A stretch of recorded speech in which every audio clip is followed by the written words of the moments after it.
Hi అండి, welcome back to my channel. హెల్దీగా పెసరట్టు అయితే ప్రిపేర్ చేసుకుందాము. సో దానికోసం అయితే నేను 1 గ్లాస్ పెసరపప్పు, హాఫ్ గ్లాస్ అయితే మినప్పప్పు ఓవర్ నైట్ అయితే సోక్ చేశాను. సో నెక్స్ట్ డే మార్నింగ్ అయితే పప్పు బాగా నానిపోయింది కదా.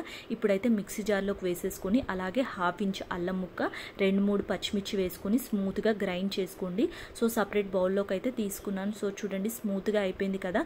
దీంట్లోకి కొద్దిగా వాటర్ కూడా యాడ్ చేసేసేయండి. సో చూడండి బ్యాటర్ అయితే ఈ కన్సిస్టెన్సీలో ఉండాలి. సో నేను దీంట్లో అయితే సాల్ట్ కానీ ఏమీ యాడ్ చేయట్లేదండి. మీకు కావాలంటే కొద్దిగా సాల్ట్ కూడా యాడ్ చేసేసుకోవచ్చు. సో ఇది ఒక half an hour to 1 hour అయితే నానిపోవాలండి. లిడ్ పెట్టేసి వదిలేయండి. సో నెక్స్ట్ చట్నీ అయితే ప్రిపేర్ చేసుకుందాము. సో దానికోసం అయితే స్టవ్ మీద అయితే బౌల్ పెట్టుకొని దాంట్లో అయితే నేను పల్లీలు యాడ్ చేశానండి. ఒక హాఫ్ కప్ అయితే యాడ్ చేసి సిమ్లో పెట్టుకొని అయితే వేయించుకోండి. పల్లీలు కూడా బాగా వేగిపోతాయి. ఇవి వేగిపోయాయి కదా, ఇప్పుడు సపరేట్ బౌల్లోకి అయితే తీసేసుకుందాము. సో నెక్స్ట్ అదే కడాయిలో 7-8 పచ్చిమిర్చి, అలాగే 4-5 వెల్లుల్లి రెబ్బలు, కొద్దిగా అయితే జీలకర్ర, తర్వాత అయితే కొద్దిగా ఆయిల్ వేసేసుకోండి. సో ఇలా వేసుకోవడం వల్ల చట్నీ టేస్ట్ అయితే చాలా బాగా వస్తుందండి. నేను ఒక్కసారి ఈ ప్రాసెస్లో అయితే వేసుకున్నాను. సో చాలా బాగుంటుంది చట్నీ. సో ఒక్కసారి వేయించుకోండి, సిమ్లో పెట్టుకొని అయితే వేయించుకోండి. సో చూసారా ఇవన్నీ పచ్చిమిర్చి బాగా అయితే దీంట్లో మగ్గిపోవాలి, ఫ్రై అయిపోవాలి ఇలా ఆయిల్లో. సో ఇవి మగ్గిపోయాయి కదా, సపరేట్ ప్లేట్లోకి అయితే తీసుకుందాము. పల్లీలు అలాగే పచ్చిమిర్చి అయితే చల్లారిపోవాలి. సో ఈ లోపు అయితే మనం పోపుకి రెడీ చేసేసుకుందాము. సపరేట్ ప్లేట్లోకి తీసేసుకున్నాను కదా, అదే కడాయిలో అయితే నేను కొద్దిగా అయితే ఆయిల్ వేసేస్తున్నాను. సో దీంట్లోకి ఆయిల్ కూడా హీట్ అయిపోయాక పోపు దినుసులన్నీ యాడ్ చేస్తున్నాను. సో దానికోసం ఆవాలు, జీలకర్ర, ఎండుమిర్చి, కరివేపాకు అయితే వేసేసుకొని ఒక్కసారి అయితే మిక్స్ చేసేసుకోండి. సో ఇలా పోపు ముందే వేసుకోవడం వల్ల మనం ఎప్పుడైతే చట్నీ దీంట్లోకి యాడ్ చేస్తామో స్టిక్ అవ్వకుండా ఉంటుంది. వేడి దాంట్లో మనం చట్నీ వేస్తే స్టిక్ అయిపోతుంది కదా, అందుకని ముందే పోపుకి వేసుకున్నాను.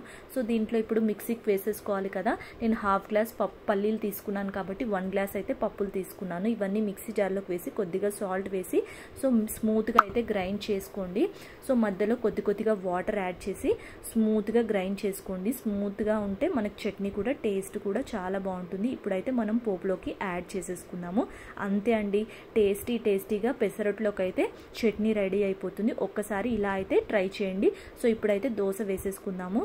సో దానికోసం స్టవ్ మీద అయితే ఐరన్ కడాయి పెట్టుకున్నాను కదా, దోశ ప్యాన్ పెట్టుకున్నాను. అది కొంచెం హీట్ అయిపోయాక దీంట్లో కొద్దిగా ఆయిల్ వేసి ఇలా ఆనియన్తో అయితే స్ప్రెడ్ చేసుకోండి. దానివల్ల దోశలు చాలా బాగా వస్తాయి. ఇప్పుడు చూడండి నేను దీంట్లోకి అయితే అస్సలు సాల్ట్ యాడ్ చేయట్లేదండి. సో దోశపిండి అయితే వేసేసుకున్నాను కదా. సో ఒక్కసారి ఇది బాగా కాలిపోయాక ఫ్లిప్ చేసుకోండి. సిమ్లో పెట్టుకొని అయితే ఫ్లిప్ చేసుకోండి. అప్పుడు దోశ కూడా చాలా బాగా కాలిపోతుంది. సో చూసారా ఎంత పల్చగా వచ్చిందో. పెసరట్టు అయితే చాలా టేస్టీగా ఉంటుందండి. పిల్లలకు కూడా మనం 9 మంత్స్ నుంచి హ్యాపీగా ఫింగర్ ఫుడ్స్ లాగా ఇవ్వచ్చు. సో చూసారా ఎంత పల్చగా తిన్నగా అయితే ఉంది, చాలా క్రిస్పీగా ఉంటుంది. డెఫినెట్గా అయితే ఇలా అయితే ట్రై చేయండి. సో వెయిట్ లాస్ అవ్వాలనుకున్న వాళ్ళకు కూడా ఇది చాలా బాగుంటుందండి రెసిపీ అయితే. ఇది దీంట్లో హై ప్రోటీన్ ఉండడం వల్ల మన హెల్త్ కూడా చాలా మంచిది.